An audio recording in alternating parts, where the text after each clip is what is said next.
According to your recent note, you see more M and A in the IT sector under a Trump administration. Why is that, and what areas are affected? It's been a Goldilocks situation, in my opinion. Regulatory issues have been a major problem, and valuation hubris has been a major problem. I believe that a tidal wave of M and A is about to occur, particularly in the areas of AI infrastructure, software, and cybersecurity. I have seen a lot of M and A on both the private and public levels. It's almost like a tech prom, but nobody is really asking anyone to dance. I believe that this is the beginning of something that could see massive M and A under a Trump administration. So Dan, I want to return to you because your most recent note indicates that you will see more M and A. You anticipate seeing more M and A during the Trump administration. But on election night, you were in the studio with us and we were discussing this. We noticed some companies rising, like Tesla, and we've already covered that territory.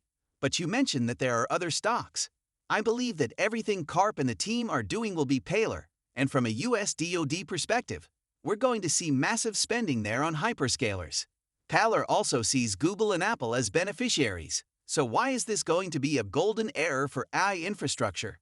If you look at Microsoft, Amazon, and Google, you can see that this is truly going to be a new era of AI infrastructure. As for Apple, I think this consumer AI revolution is happening through China, despite some concerns about tariffs. For this reason, I think everything Alex said was fantastic. Now that the new era of the tech bull market has begun, we've seen a spike in certain sectors, with the assumption that there would be less regulation. Do you think tech will see the same kind of boost in the long run? Lena K. Khan's departure from the FTC is widely expected to result in a different regulatory environment. Khan has been a nightmare for tech, and I believe that her departure will completely alter the landscape. Based on some of Alex's comments, I believe that the regulatory environment will be much more favorable for deals in terms of M as the AI revolution unfolds. I believe that big tech will now begin to become a little more active when it comes to M and A, particularly in the field of AI. For that reason, Alex, I would like to return to you and discuss some of these large private tech businesses. I'm talking SpaceX $210 billion valuation OpenAI, a more than $150 billion valuation Stripe, kind of a sleeping giant, over $65 billion valuation. Does a Trump presidency, does this lead them to possibly come to the public markets faster? Does it change the valuation picture? What does it do to these companies that have been outside the public market, seemingly waiting to possibly jump in? Yeah. I think absolutely we're going to see the public markets open sooner, now that we have clarity about what's going to happen in the White House. I think as Dan points out, and markets are open for business. We have a lot of friends who are incredibly excited to start making acquisitions, and that'll help recycle the capital, in addition to the IPOs that I think are inevitable, and just waiting to happen. So I mentioned your new title, and with that comes with a little bit wider scope of a coverage universe, now including Nvidia. How do you see the political debate around selling chips in China? Is there risk around on that now, more so than ever because of the relationship that Trump's going to have with Chinese? Yeah, I think it's a bargaining chip, because Trump Musk, everyone knows there's only one game in town, it's Nvidia, right? It's Godfather v. Jens and Megan. This will provide them with more bargaining power when it comes to chips into China, and it's something that will eventually come to pass. I believe the tariffs have had a limited effect on Nvidia, but we still believe that this is all paving the way for a golden age of AI, not just for Nvidia, but for the entire tech industry. Finally, as they negotiate with Beijing, what do we think of this before we grab some popcorn? Next week's earnings are coming up. Prepare the watch parties. This is going to be an incredible event. In my opinion, Streets is still underestimating the number of people who will fight over the next 2 years. But in the end, there will be 4 trillion market caps on the horizon, so we'll leave it there. It's interesting though, because of the incoming president's rhetoric about Taiwan having to pay for its own defense, which means Taiwan will likely end up purchasing F-35s and Patriot Mells from the US to demonstrate that it is willing to play ball, which will enrage the Chinese. You start to wonder how the whole situation plays out, which has been the existential risk to Taiwan, Semi and possibly Nvidia the entire time. What about semis? We know how good the Nvidia chart is, and we Know how good Braum has been. Of course, it has had an amazing run, but not all stocks in this market are Nvidia. How are you judging the semester? This is the one place where I truly believe you've seen leadership truly fracture or split.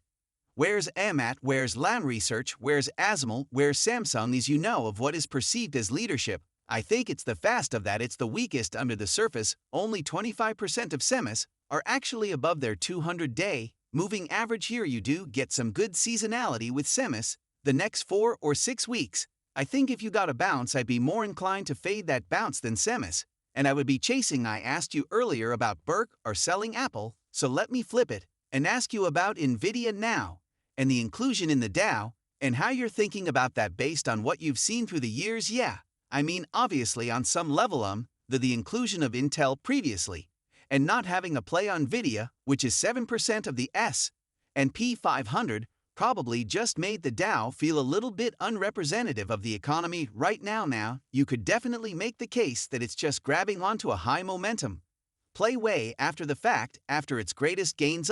I was just looking at the Nvidia versus Apple equation in terms of market cap neck and neck right now. Well, Nvidia has about a third of the revenue in the coming year and about half the net income, so you could obviously say it's a more expensive stock, but it's growing so much more quickly. So in the short term, first of all, there's no brand new reason to buy a stock because it's in the Dow. History says that's not at all a reason to buy. There's not a lot of money indexed to the Dow.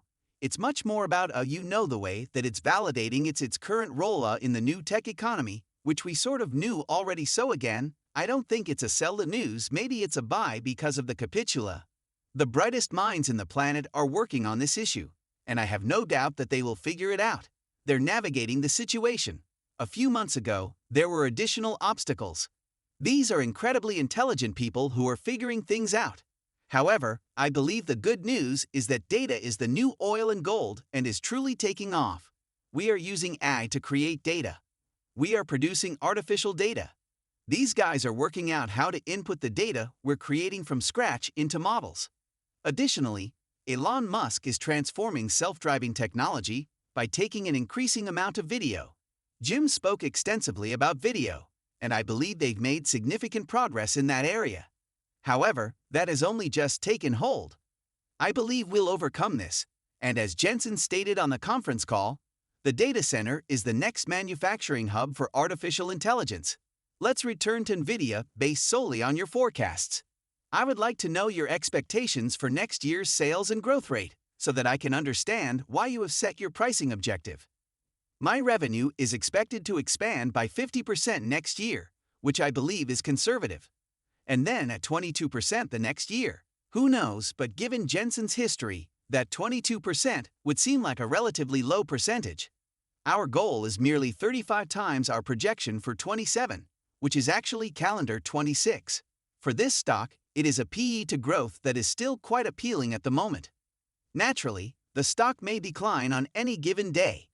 However, I believe that this is for the enterprise given the firm's expansion and the fact that it is a systems company, similar to what Apple is for the consumer. It will stay longer, be larger than people anticipate, and still generate higher profits as a percentage of the entire industry. According to my own experience, vertically integrated businesses that do everything well and consistently succeed tend to last longer than most people realize. How Nvidia executives are sort of treading this walk carefully, talking about growth, but acknowledging that you probably won't see 50% forever, and still keep people enthusiastic. When you're discussing your revenue estimates at 50% and then at 22% is what interests me. Are they able to walk this carefully? The fact that this is a cash gusher as well, and that Nvidia wants to leave. We're a growing company. But eventually, they'll have to buy back more shares because they can't do anything with it. Naturally, the government is unlikely to allow them to purchase anything near $1 trillion. They will therefore need to make tuck-in acquisitions and return stock. I believe they're going to.